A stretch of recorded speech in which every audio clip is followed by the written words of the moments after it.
Welcome back to the official CABSAT podcast powered by Northtelecom. Joining me now is Raj Gohil, who's Director Sales for AsiaSat, who handles South Asia and the Middle East region.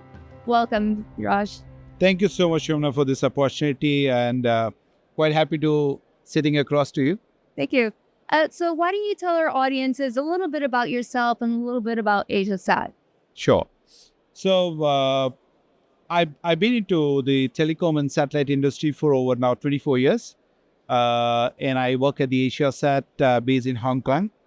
As the name suggests, we are Asia's satellite operator, predominantly providing services covering our satellite across Asia Pacific and Middle East, right? As a satellite operator, I think we've been engaged into changing lives or touching the life of people across this continent through our services, which has been kept evolving. Right? So if I have to give you just a little bit background about AsiaSat, in about 1991, one maverick entrepreneur, Lee Ka-sin of Hutchison Group in Hong Kong, started this company by purchasing a youth satellite, right, which is already in the orbit. And the rest is the history, because we went in to produce the first K-event payload over Asia Pacific when those are the days when, we used to be intergovernmental satellite operator. Yeah. So since then, we went on to become an operator who has been providing services across this region using our 8 fleet of satellites, which covers over the orbital arc of 100.5 up to going to 145. Yeah. What do we generally do is we make content reach to the people and we connect the unconnected people, right? We generally what satellite operator does. Yeah. So that's the sort of brief that today AsiaSat does, right? Okay.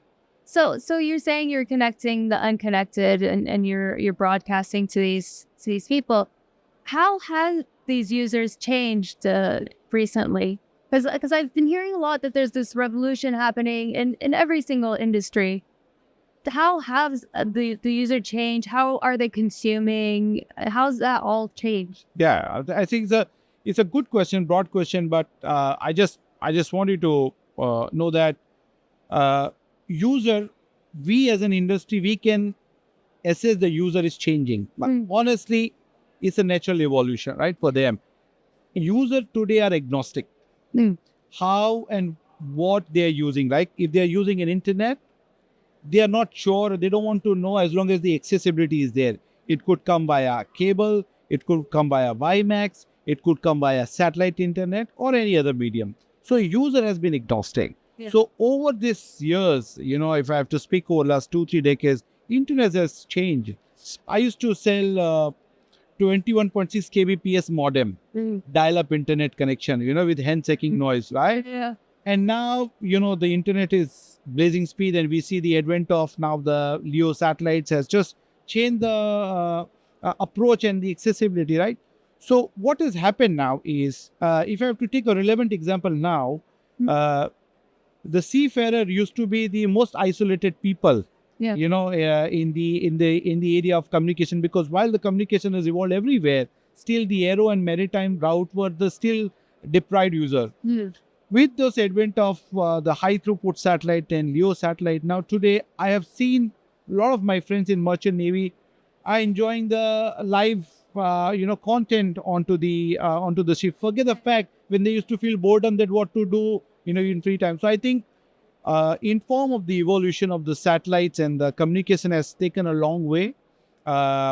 People now consuming anything anywhere, right? I mean, I can be anywhere and I can look at the amazing recipe of Lebanese salad, right? Yeah. So that's how the evolution of the connectivity and people's adaptation has changed. And I think we are happy that AsiaSat has played this role, because generally, even when I speak to my friends, they are clueless. What do you do in satellite?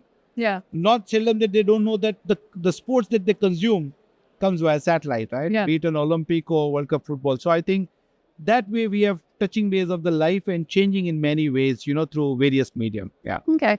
And I guess you brought up the point about the introduction of the LEO satellite. Yeah. How's that impacting the the market? How's that impacting a business like yourself, a satellite operator? Yeah. So I think it's a question of an hour, I would say, and everyone is talking about. Yeah. My approach is completely different. I look at satellite as a community of fraternity. Right? Yeah. I say telecommunication as an industry, right? I do not put our services against any other. It's complementing. User doesn't distinguish, right? Yeah. So we have to be in harmony with this spirit. So therefore, when it comes to my business, yes, I do look at my business, but I do not look at, say, for example, OTT against linear. No, it's OTT and linear. I might consume sometime linear, I might consume OTT. It's a complementing. Likewise, I think we cannot stop technology whose time has come, right? In the past, as a satellite industry, we have witnessed high throughput satellite or LEO constellation has worked, not worked. Yeah. Frequency coordinations and the implementation is evolved, and that has created a good space for the LEO satellite. I see it's good for humanity because it offers an alternate which could be better than what it is right now, right? Yeah. When it comes to we seeing it as a geo communication satellite, we see it absolutely complementing.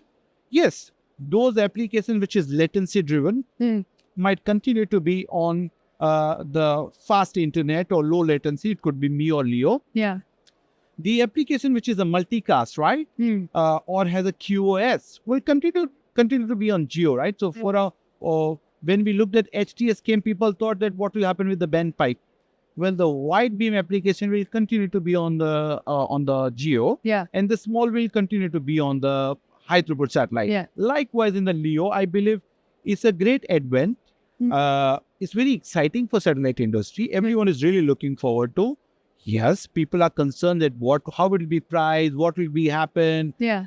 But I believe that in the long run, market will assess that how the adaptability has been, because while we see the exciting part of low latency, low price, we have to also see that maintaining the constellation in every 4 years is a daunting task. And for the people in industry who would understand what I'm talking about, it's not easy to launch a bunch of satellites like that.